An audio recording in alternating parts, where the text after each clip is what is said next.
Assalamualaikum warahmatullahi wabarakatuh.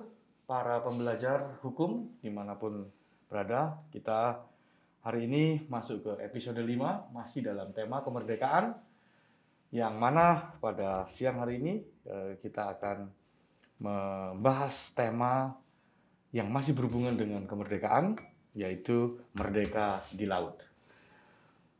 Pembahasan soal merdeka di laut ini tentu saja tidak bisa sembarangan orang kita jadikan bintang tamu di podcast kita. Tentu saja harus orang yang berpengalaman, memiliki kapabilitas baik secara aturan ataupun secara praktis. Dan pada siang hari ini kita kedatangan tamu yang sehari-harinya adalah kepala KSOP Samarinda sejak tahun 2020 kemarin, Pak ya. Betul. Nah, Bapak Mukhlis Tohepali. Iya.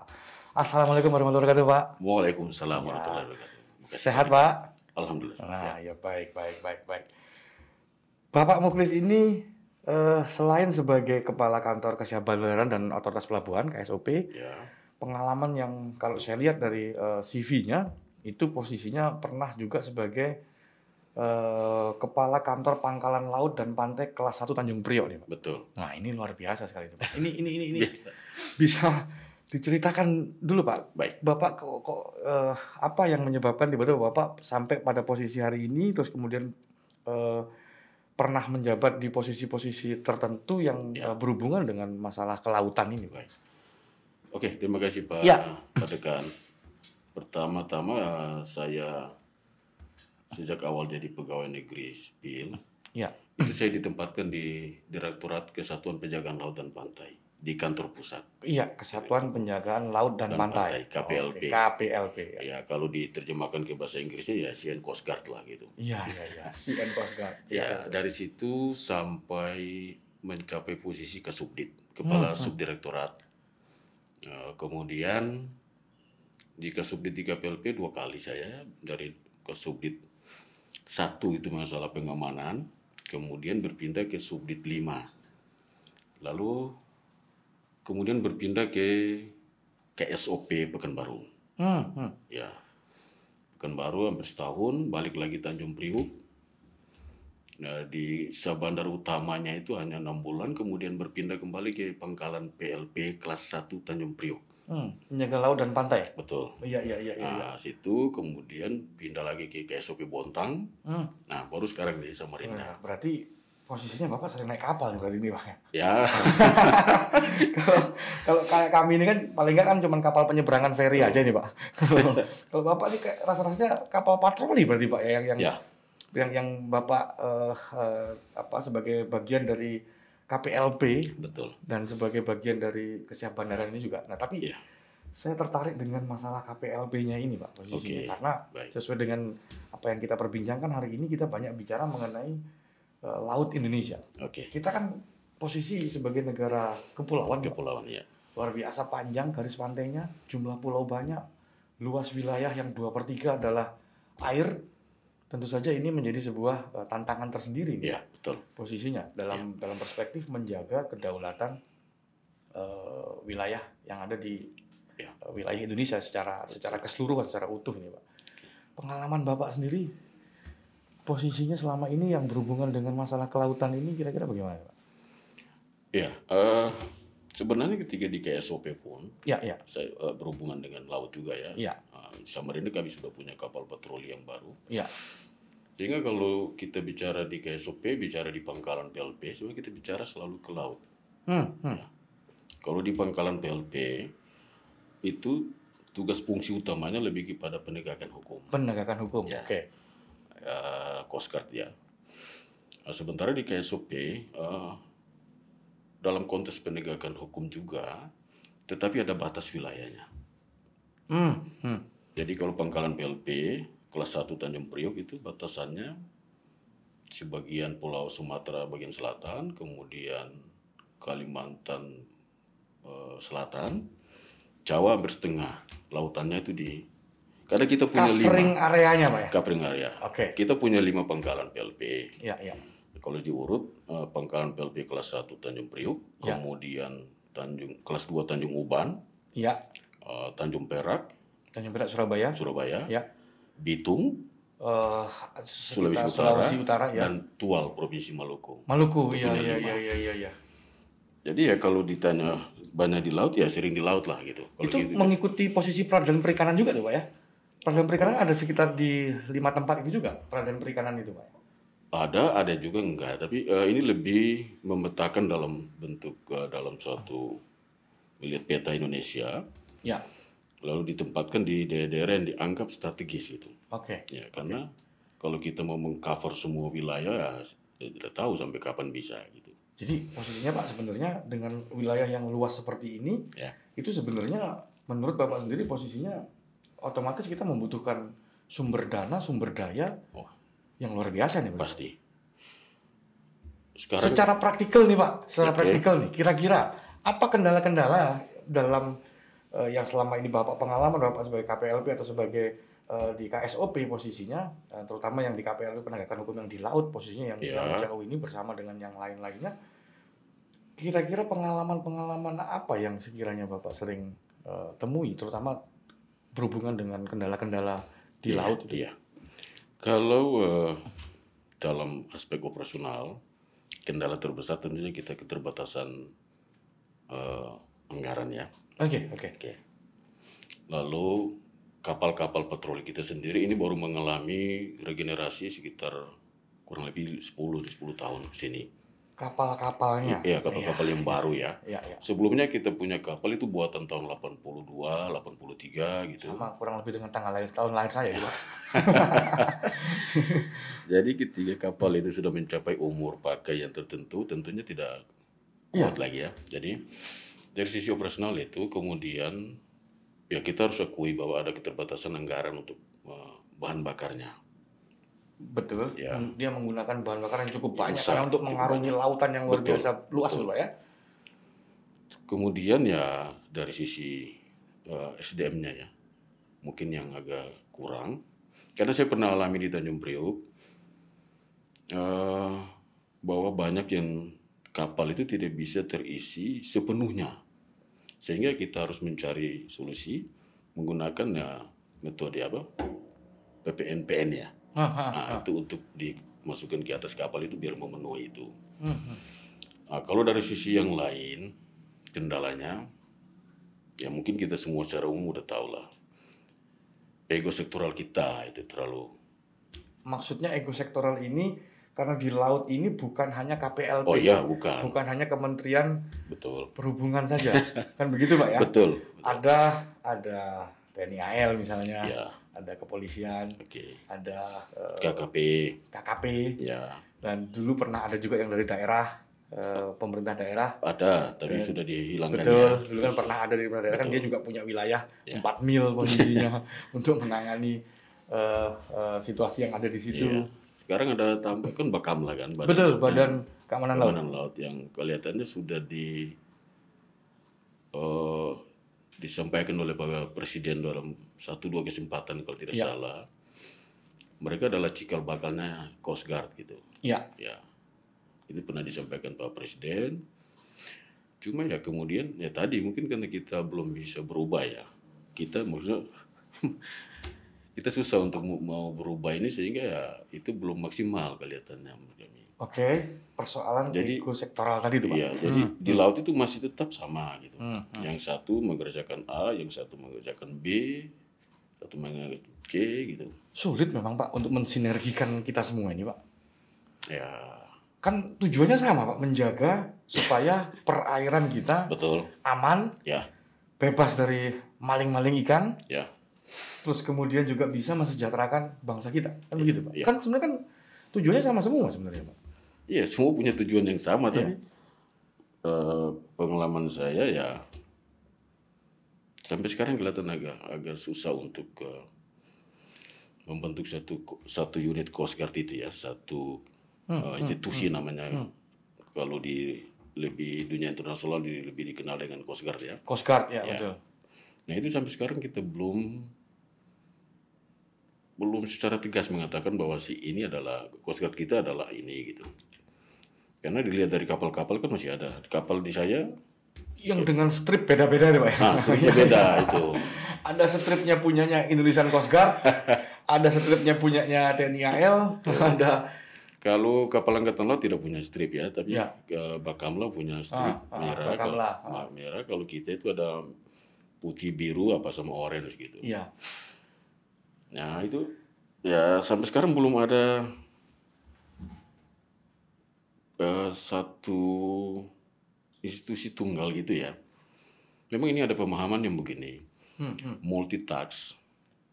Oke, multitask. Ya, Single agent multitask. Single agent multitask atau single task multi agent gitu. Ya. Kan pemahaman yang ini yang perlu. Iya, betul. Itu yang selalu sampai sekarang bagi saya terakhir saya ikutin satu seminar itu, kelihatan belum ada ingin dibentuk ini adalah ini gitu. Itu belum ada. Iya Pak, karena posisinya itu tadi saya karena kebetulan saya juga mendalami hukum laut beberapa waktu lalu saya ikut seminar atau saya jadi pembicara juga di salah satu seminar yang diadakan teman-teman mahasiswa di Udayana Bali. Itu sedang membahas mengenai fishery crime. Oke. Ilegal, perikanan, unreported sama unregulated. Ya. Nah, salah satunya adalah ketika posisinya kejahatan fishery crime ini atau kejahatan perikanan ini itu sampai hari ini pun juga belum dianggap sebagai sebuah transnational organized crime. Padahal kalau kita lihat secara faktual di Indonesia, dari luar, ini bukan hanya orang kita Pak, tapi dari luar nih Pak, dari negara-negara lain. Dan saya kira ini sudah menjadi sebuah, kalau dalam teori yang saya punya, ya sudah seharusnya sepantasnya menjadi transnational organized crime. Ini gimana nih Pak? Menurut pandangan Bapak sendiri terkait dengan fishery crime ini? Ya tadi mungkin karena kita belum di dalam belum siap ya. Artinya belum kita masih belum settle gitu ya, belum pada tempatnya sehingga kita belum berpikir keluar gitu. Saya punya satu pengalaman waktu mengikuti salah satu sidang di IMO. International Maritime Organization. Wah, luar biasa sampai ke sana nih. Jadi kalau kita perokok itu disediakan di lantai 8. Untuk merokok. Merokok, ya. Jadi dalam suasana lagi santai kita cerita. Lalu ada beberapa delegasi yang saya ingat itu dari Swedia, Denmark, kemudian dari Afrika Selatan kalau tidak salah. Sambil cerita, nah ditanya, kamu mana? Indonesia Pak? Oh, saya dengan 1-2 orang Indonesia. Ada orang Swedia itu ngomong, kalau orang Indonesia itu dia menulis paper, dia menulis satu tugas biasa, kalau dia berbicara selalu diucapkan Indonesia adalah negara kepulauan terbesar, memiliki kurang lebih 17.000 pulau, garis pantai 81.000 kilometer. Tetapi begitu ditanya, Anda punya Coast Guard atau tidak? Wah, lalu biasanya jawaban kita masih dalam proses, Pak. Sedang dalam proses. Ya, kalau kita sendiri belum bisa membenahi, oke lah apa yang ada sekarang mungkin sudah dianggap cukup baik ya, cukup baik buat sekarang ini. Tapi kalau kita mengikuti kelaziman di dunia internasional, dunia yang sudah tertib, itu kan ya karena rujukannya ke UNCLOS juga pasti Pak Dekan lebih paham lah ya. Jadi bahwa di UNCLOS itu kan di 107 kalau tidak salah itu mengatakan untuk penanganan masalah piracy dan segala macam itu hanya ada warship, kapal perang, kemudian military aircraft yang dikasih pesawat udara yang dikasih identifikasi, dan kapal-kapal yang melaksanakan tugas pemerintah, government service. Nah, government service ini di negara-negara yang misalnya di Amerika ya US Coast Guard, Jepang Coast Guard, bahkan Vietnam, Kanada pun juga gitu Pak. Semua. Cina itu saya ingat terakhir kita ikuti ada satu wadang namanya HATGAM. HATGAM itu pertemuan pimpinan-pimpinan Coast Guard Asia Pasifik. Gitu. Terus kita yang datang siapa Pak? Oleh Indonesian Coast Guard yang pertemuan seperti itu Pak? Saya pernah mewakili ada 2 kali ya. 2 kali sebagai delegasi gitu ya. Karena duduk biasa ditaruh bendera gitu, kita duduk di depan itu. 3-4 kali mengikuti yang masalah teknisnya. Jadi ada dua level. Ada level yang kita siapkan untuk pertemuan puncaknya dan ada mengikuti pertemuan puncaknya. Gitu. Nah, saya masih ingat ketika di Thailand 2013 kalau tidak salah di Pattaya. Jadi waktu Hatgam ini punya 5 pilar kerjasama. Piracy, kemudian lingkungan hidup, lalu gempa bumi, tumpahan minyak segala macam. Sama SAR. Nah, itu diharuskan setiap negara hanya punya satu nomor telepon, satu kontak point, nama dan nomor teleponnya. Saat itu yang belum bisa menjawab itu kita, Cina, kalau tidak salah sama Korea Utara. Tapi saya ingat betul, ketua delegasi Cina mengatakan tahun depan itu akan selesai urusan itu. Dan betul di 2014 selesai. Iya. Perkara itu dari angkatan laut, itu dari polisi, itu bukan urusan. Yang penting Anda punya Coast Guard. Iya, yang penting ada Coast Guard-nya kan. Iya.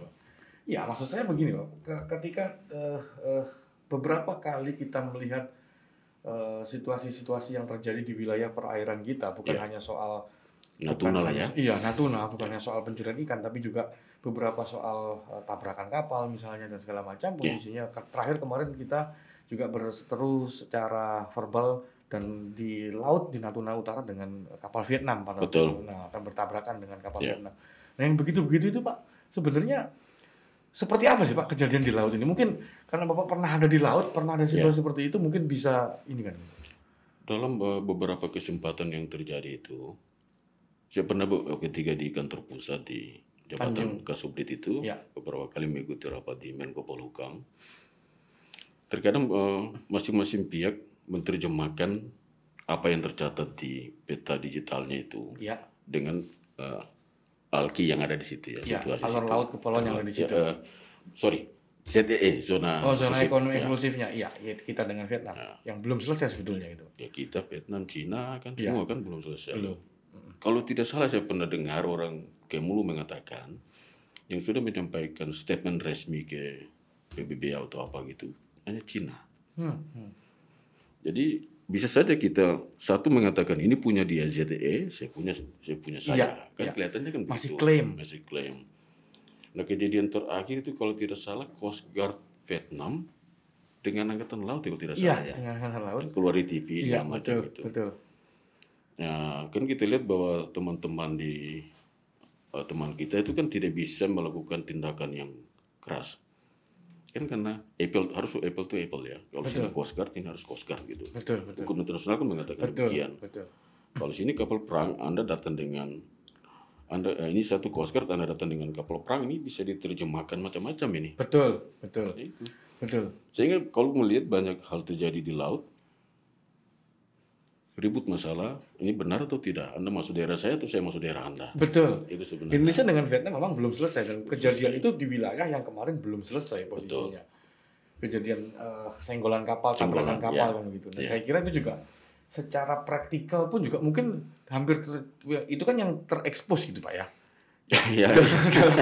Dalam beberapa kali kesempatan saya kira juga sering terjadi yang seperti itu kan gitu Pak. Iya pasti. Cuma kan ya sebagian mungkin bisa diselesaikan, sebagian bisa ditampilkan di TV, tapi sebagian besar kita nggak tahu. Betul.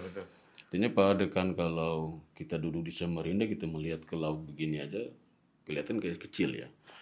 Tetapi begitu kita naik di kapal, luar biasa Pak. Tidak akan pernah bisa.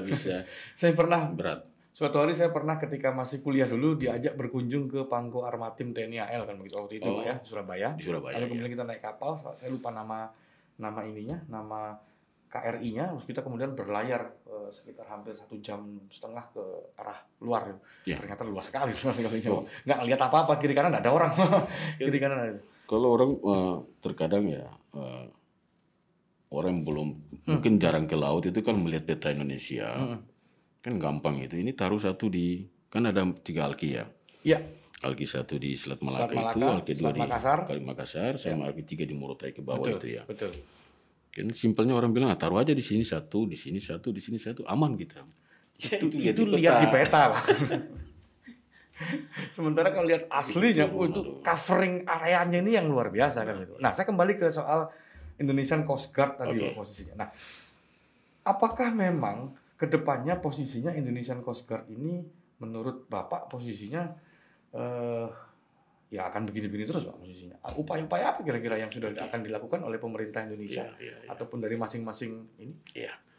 Oke, mungkin saya kembali dulu ya. Ya, ya. Di 2008 itu ada undang-undang yang terbit, Undang-Undang 17 Ya. mengenai pelayaran. Pelayaran. Di pasal 276 sampai 281 itu mengamanatkan pembentukan itu. Betul. CN Coast Guard namanya. CN Coast Guard. Nah, di penjelasannya mengatakan penjaga laut dan pantai adalah pemberdayaan Bakor Kamla dan perkuatan KPLP. Itu di penjelasannya. Nah, itu pembahasan itu sampai saat saya masih di kantor pusat itu 2015 belum ada titik temunya. Belum ada. Nah, di saat itu muncul lagi dulu kan belum Bakamla, namanya Bakor Kamla. Bakor Kamla ya, dari Badan Koordinator Keamanan Laut. Betul. Kemudian muncul Kepres 54 berapa ya? 2017. 2014. Ya. Itu karena turunan dari Undang-Undang 32 Kelautan itu dia amanatkan bentuk Bakamla. Terbentuklah Bakamla. Jadi sekarang ini kita KPLP, ini ada Bakamla, ini ada KKP, Ya. nah, teman-teman dari Polair, kemudian TNI Angkatan Laut, semua punya kapal, semua punya aturan, semua punya sumber daya. Berarti kembali ke soal ego sektoral tadi gitu Pak? Kalau saya lebih kepada itulah, ya mungkin gampang ya kalau kita bilang, itu kan tinggal buang begini selesai lah. Ya. Kan Tapi gitu. dalam praktikalnya ya tentu saja nggak semudah itu kan. Ya, tidak semudah itu.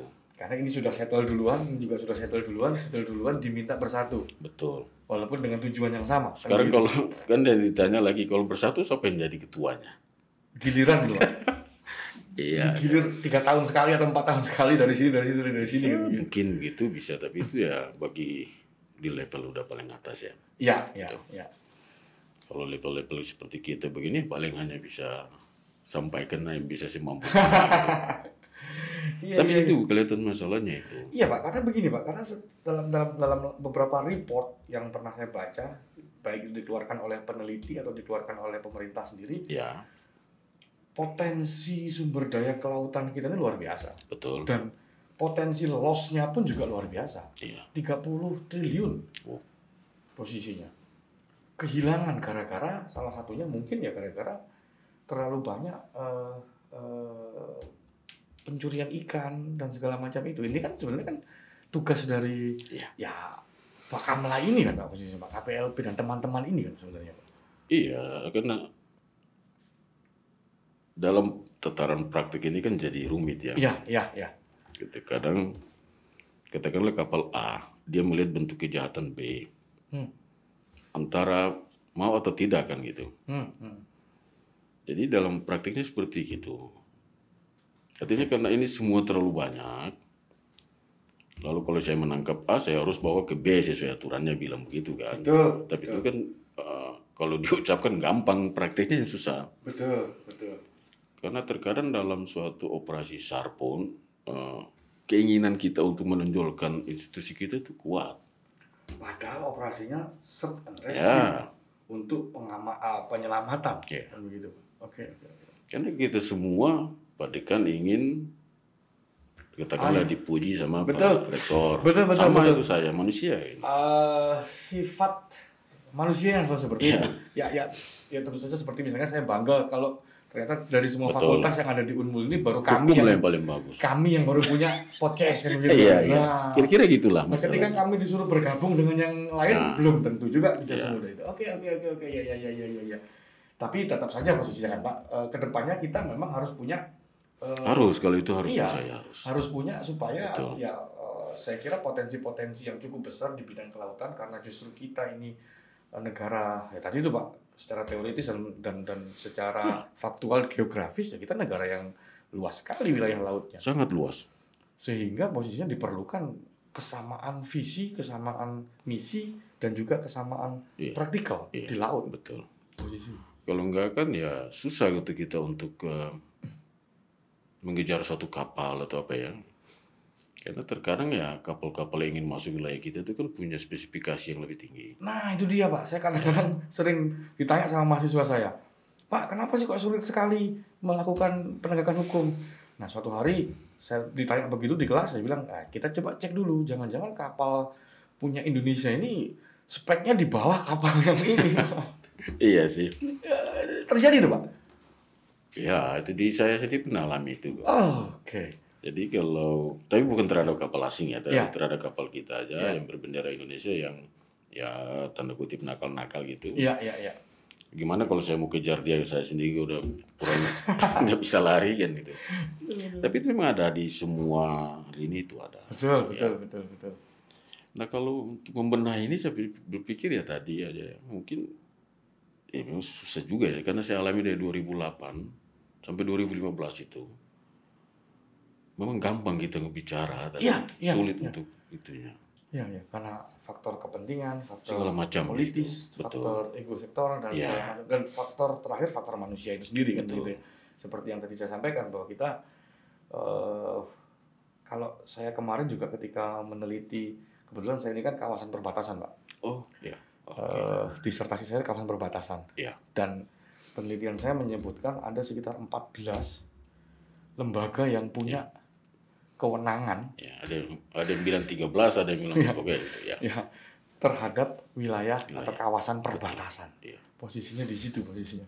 Nah, sebagian besar wilayah kita ini kan juga Berbatasan dengan laut ya. berbatasan dengan laut. Bahkan yang Iya. berbatasan darat kan hanya 3, hanya dengan Malaysia, hanya Betul. dengan Papua Nugini Papua Nugini sama dan Timor Leste. Timor Leste. Nah, ya. sementara lainnya kan laut semua. Laut Nah, di semua. situ di kawasan perbatasan, untuk urusan perbatasan ini ada 14, ada sekitar 20-an aturan. Ini yang saya tahu. Irisannya itu kan bisa Betul. ini bisa Walaupun berdebat, sudah kan. dibentuk BNPB, Badan Nasional Ya. Pengelola Perbatasan, Perbatasan, sekalipun posisinya pun juga ya sekarang sih sudah mulai agak ada perkembangan dibandingkan dulu. Nah, saya kira bisa juga kan Pak seperti itu sebenarnya posisinya Bisa untuk di laut ini kan. Iya.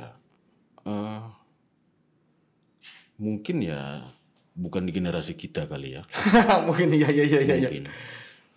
Dengan kemajuan segala macam, lalu pengaruh globalisasi dan kondisi lingkungan strategis ini, dan anak-anak kita yang generasi berikutnya mungkin lebih paham, mungkin itu bisa dibuat.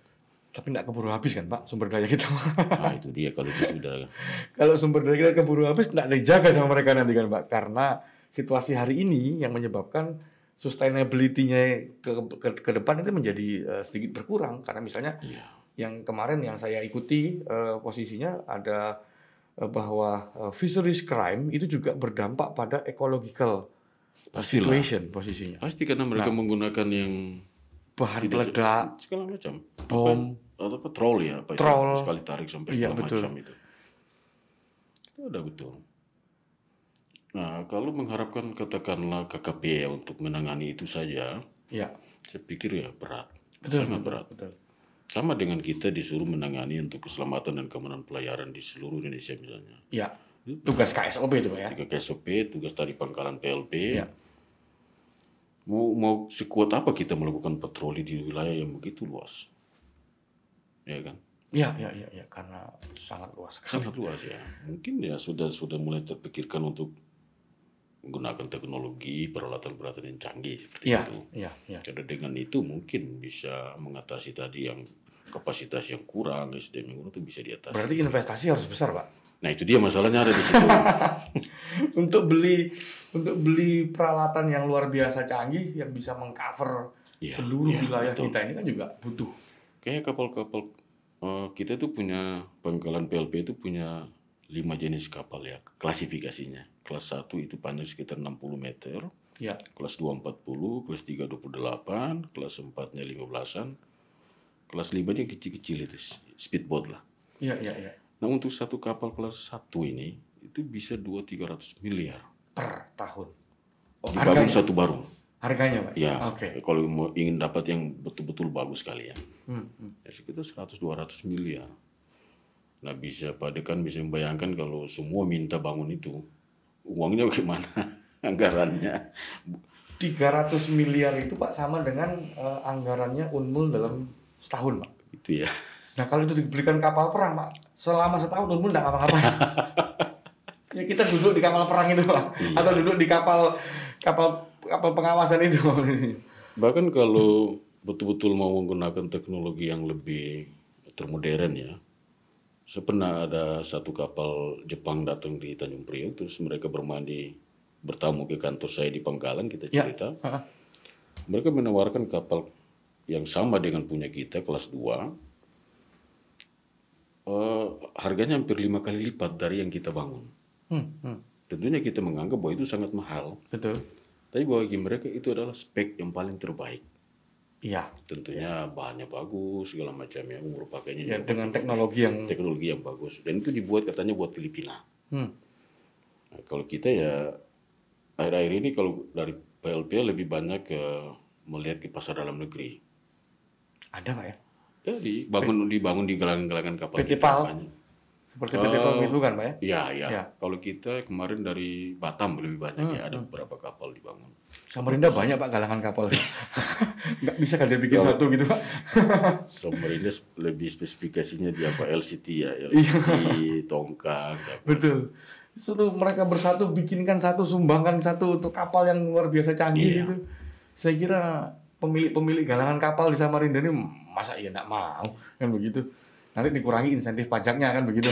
Diberi insentif pajak kan begitu, tapi bikinkan kapal dengan spesifikasi seperti ini. Iya. 5 sampai 10 pengusaha galangan kapal Iya. bisa juga seperti itu kan. Cuma kembali lagi nanti Pak Dekan, begitu kita punya semua, katakanlah polisi punya banyak, angkatan laut banyak, kita banyak, segala macam banyak, kembali ke anggaran tadi. Perawatannya bagaimana, itu segala macam. Dan memang itu butuh bagaimana ya, pemikiran yang keras, kerja keras semua gitu. Betul. Tidak semudah kalau kita cerita gampang-gampang nanti bikin begitu, begini jadi gitu. Iya. Berat. Karena yang kita pikirkan bukan hanya ketika kita sudah bisa membeli, Ya. tapi juga bagaimana mengoperasionalkan, Betul. memaksimalkan, Betul. merawat Ya. sampai pada level-level tertentu dia harus Ya. membutuhkan. Dan itu yang paling sulit. Ya. Kita biasanya gampang dikasih, susah rawatnya. Kayak beberapa bangunan stadion misalnya di Indonesia, habis dipakai nggak digunakan lagi, sekarang ya jadi begitu posisinya. Betul. Budaya yang kurang baik mungkin di Indonesia salah satunya mungkin itu Pak. Itu turut mempengaruhi situasi penegakan hukum di laut pastinya kan Pak. Pasti, iya. Nah, posisi sendiri Pak terkait dengan penegakan hukum di laut nih Pak. Saya kemarin kalau lihat beberapa data memang dalam waktu setahun belakangan ini, apalagi sejak era menteri yang kemarin dan menteri yang sekarang terus tetap dilanjutkan, penegakan hukum di laut semakin gencar. Maksud saya ada beberapa penangkapan besar yang sekiranya itu bisa mengamankan wilayah laut kita dari pencurian ikan. Dari perikanannya, dari perikanan. betul. Ya. Nah, apakah kemudian dengan seperti itu sudah ada langkah atau merupakan cerminan dari sebenarnya kita ini bisa kok kalau membuat satu gitu? Bikin satu institusi. Iya. Ya sebenarnya semua bilang bisa gitu. Iya. Cuma kemudian dalam prakteknya ya susah untuk semua itu mau jadi satu itu agak berat. Karena tadi bisa nggak saya melepas diri saya, lalu saya masuk ke Padekan lah. Ya. Gitu. Ini yang mungkin agak ini. Oke. Jadi ya di dalam seminar, di dalam suatu acara-acara itu semua bicara pasti begitu. Itu dia Pak, itu dia. Saya ikhlas, saya mau gabung gitu. Saya mau gini gampang kan koordinasi gitu segala macam. Prakteknya memang berat. Karena mungkin saya berpikir tadi ada anggaran saya punya dasar hukum, saya punya segala macam. Punya SDM sendiri. Punya SDM.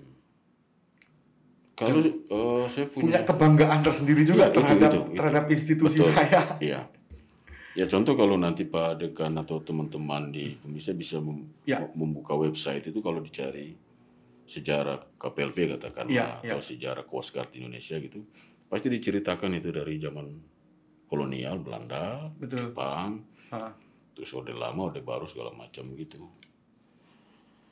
Tapi kalau kita melihat itu, bagi saya semua orang yang berkecimpung di dunia maritim bisa mengklaim itu sejarah dia gitu. ya karena memang institusinya ada di situ kan, Pak. Ya, jadi kalau ada bilang itu sejarah dia, saya juga bilang itu sejarah saya gitu, sejarah KPLP. Iya, iya, iya. Nah dari mulai marine government segala Betul. macam itu kan. Betul. Cuma kalau kita lihat dari sejarah itu, dari suatu unit yang besar, kemudian kecil, dan sekarang hanya selevel Direktorat Teknis, Hmm. eselon 2A, Hmm. di bawah Direktur Jenderal Perhubungan Laut. Jadi dari suatu unit yang besar, kalau kita melihat sejarah itu dia mengalami pengecilan dan lebih kecil. Sementara kalau kita melihat negara-negara Coast Guard yang sudah baik begitu ya, Amerika, kalau Amerika mungkin terlalu jauh lah. Vietnam, Nah, Vietnam lah misalnya gitu. Vietnam. Ya, itu sudah mungkin masalah internal mereka sudah clear, Oke. sehingga itu bisa langsung jalan meskipun kalau tidak salah angkatan laut yang jadi sananya gitu. Iya, iya, iya. Cina juga angkatan laut gitu. Iya. Tapi bahwa kapal itu adalah kapal sipil, ya mau siapapun masuk di situ, Betul. itu dilepas militernya kan, Iya. militer dilepas. Iya. Dan itu jadi di kita ini udah 2008 ya, undang-undang itu 2008, sekarang udah berapa tahun ini sudah? Hampir sekitar 13 tahun. 13 tahun. 13 tahun. Hanya untuk menyatukan visi.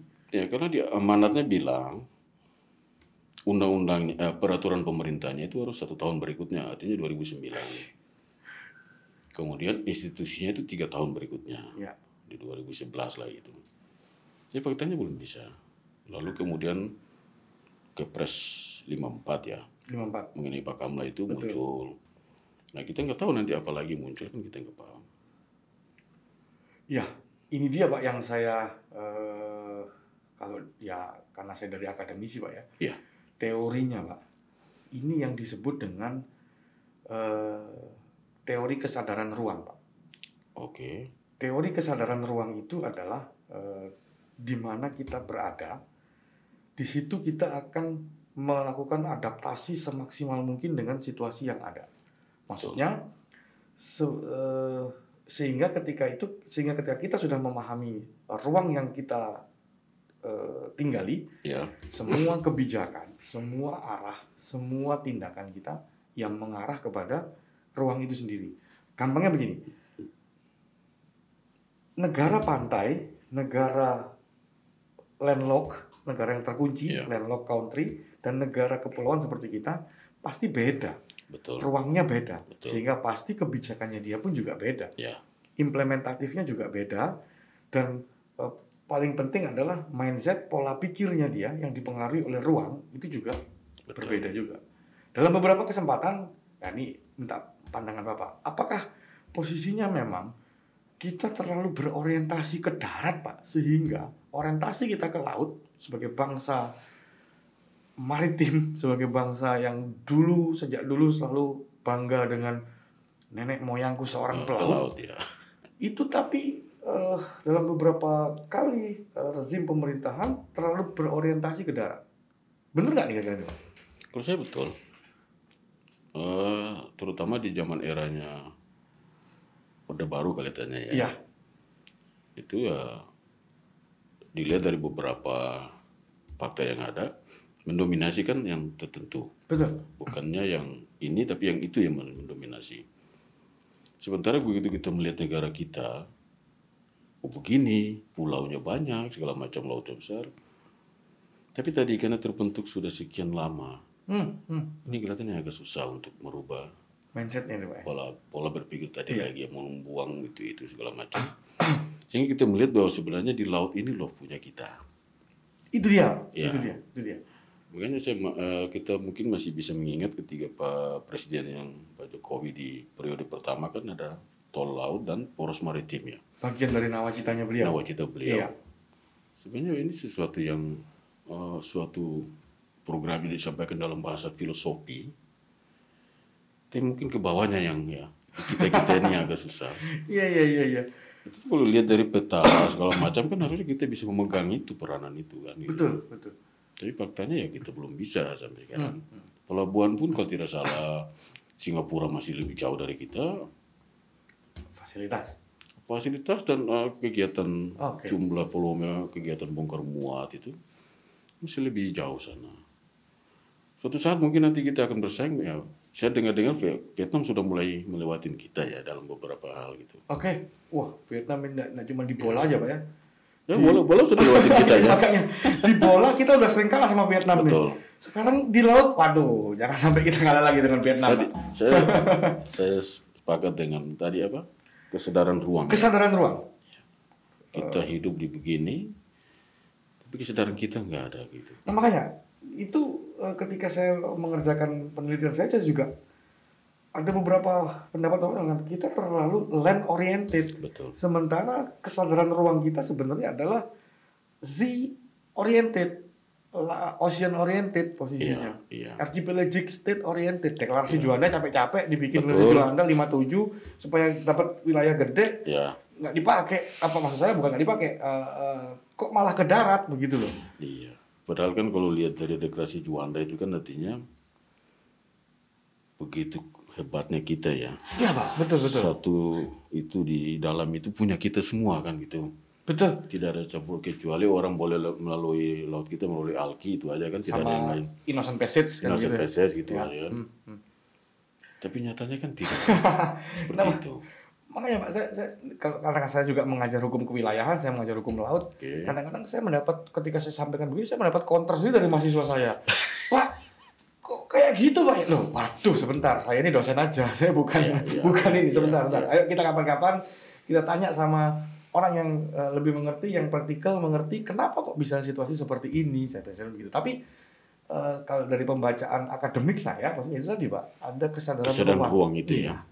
Mungkin itu betul. Yang kurang pas ketika deklarasi Juanda membuat kita memiliki deklarasi Juanda berjuang sampai Betul. 82 unclose Betul. 82 masuk ke 85 17 Ya. 17 Undang-Undang 1785 9 berlaku posisinya sehingga wilayah kita menjadi archipelagic state. Seharusnya posisinya sejak saat itu, sejak kita berjuang deklarasi Juanda itulah orientasi kita ke laut. Ya, mulai menjaga lah apa yang ada di laut kita itu kan sebenarnya kan. Betul. Tapi kelihatan kita lebih lari ke darat ya. Iya.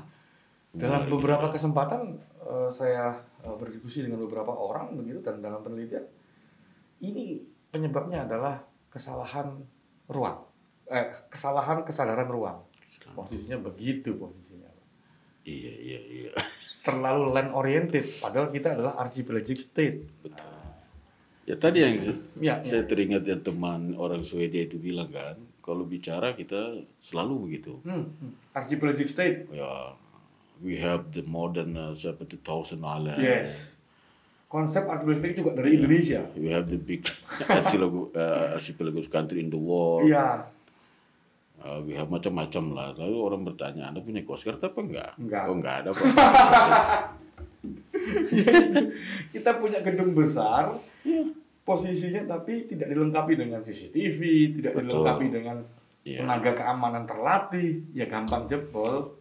Kira-kira begitu Pak ya? Iya, ada beberapa kejadian tapi mungkin saya sampaikan ada satu kejadian aja ya. Saya lupa tahunnya, tapi itu kapal berbendera Cina, tepatnya Taiwan. Dia bertabrakan dengan salah satu kapal feri di Selat Sunda. Kapal feri itu tenggelam, timbul korban, kapal ini lari. Kapal berbendera Cina ini lari. Dan itu tidak bisa kita tahan, tidak bisa kita cegat. Jadi dia kurang lebih 2 hari atau 3 hari di laut Indonesia. Kita tidak bisa mengintercept kapal itu di mana. Tidak bisa mengintercept. Tidak bisa menahan kapal itu lah. Iya. Ya kan serba, padahal kan kita boleh dibilang kita semua punya kapal, semua punya ini, tapi begitu kapal, ini kan kapal besar. Kalau dilihat dari aplikasi Seafinder pada saat itu, kecepatan dia antara 8 sampai 9 knot dia berlayar. Itu nggak terlalu cepat bagi satu kapal. Dan itu tidak bisa dalam waktu 2-3 hari itu kita tidak bisa menemukan kapal itu. Tidak bisa. Iya. Kita ini artinya bukan saya sendiri ya, tapi banyak gitu. Banyak institusi yang lain yang ikut tidak bisa menemukan kapal itu. Nah, bagaimana kalau kapalnya cepat? Kan kita ini kan yang punya kapal yang subjek hukum kapal itu kan KPLP, ya, Angkatan Laut, Polair, KPLP, KKP, Bea Cukai, Bakamla, apalagi ya. Daerah dulu punya, Pak. Nah, daerah dulu punya. Daerah dulu punya kapal daerah. Punya, Pak. Apalagi setelah 2023 2014 Ya, 23 ya. dia mulai lagi ya. Dihilangkan posisinya. Mungkin Pak Dekan di aturan kita ada nggak yang mengatur? Ini kan banyak nih. Ya. Ini 12, kemudian zona tambahan. Iya. Lalu kemudian ZTE. Ini siapa yang bisa bermain di sini? Kan saya sudah mencoba melihat dari undang-undang perairan segala macam, saya belum menemukan itu. Siapa yang boleh bermain di situ? Kan kalau di sini ini teritorial ya. Betul. Zona tambahan adalah kepabeanan, kemudian ZTE itu kan. Iya. Nah, kita terkadang dalam praktek itu kan ributnya masalah itu juga. Iya, posisinya ya itu dia, Pak. Bapak jangan di sini ya, ini saya, Pak. Gitu. Betul. Nah, itu salah satu persoalan memang, Pak. Saya pun juga sama, saya tidak bisa menemukan dengan baik posisinya persoalan norma kita, ini siapa yang di situ ya. Betul. Ya. Karena semua posisinya ya merasa memiliki posisinya. Ya, kan pasti. Hanya dibagi pada zona-zona tersebut dan kemudian dibagi bukan pada zonanya tapi pada bentuk kejahatannya. Ya. Kan seperti itu, Pak. Kejahatan bisa terjadi di mana saja posisinya. Kan gitu. Ketika posisi yang seperti itu yang kemudian juga menyulitkan antar ini. Makanya mungkin Kalau satu mungkin kan bisa. Dia langsung ngambil aja kan gitu. Ya, saya jadi teringat ide beberapa waktu lalu, one regulation, one body. Saya dulu pernah menyampaikan posisinya one regulation, one body. Jadi untuk kawasan perbatasan, saking banyaknya seperti itu, ya sudah one body saja. Lalu kemudian one regulation. Jadi menghilangkan semua yang ini juga ya. Kalau zaman sekarang mungkin dianggap sebagai omnibus law. Omnibus law. Ya. Betul. Mungkin itu bisa. Mungkin bisa itu. Ini luar biasa menarik ini, Pak Muklis. Tapi karena memang udah durasi kita nggak sampai, kita udah 40 menit bicara laut nih, Pak. Hampir 50 menit bicara laut. Iya. Terakhir, Pak, sebelum kita tutup, supaya bisa menginspirasi teman-teman juga yang menonton ini, suka duka menjadi bagian dari pengamanan laut Indonesia. Ya, kalau sukanya ya mungkin ya bisa melihat wilayah yang luas, bahkan punya kesempatan melihat negara-negara tertentu dengan konteks dengan hukum tadi. Ya, kalau dukanya tadi aja yang tadi saya bicara itu. Kenapa ini tidak bisa jadi satu aja itu dukanya itu mungkin. Betul. Sampai kapan ini? Ya. Tapi tetap optimis kan bisa kan, Pak? Pasti optimis. Tetap harus optimis kan gitu, Pak. Ya, mudah-mudahan lah itu bisa terjadi perubahan sehingga kita hanya bisa melihat satu kapal Coast Guard itu kan selalu identik warna putih dengan strip itu ya. Iya, betul. Mudah-mudahan kita bisa melihat dalam 5 tahun ke depan atau gitu ada satu kapal putih lalu stripnya gitu aja tuh. Iya. Jangan sampai kita lihat tiba-tiba yang lari warna merah, yang satu biru, yang satu kuning kan kita nggak tahu.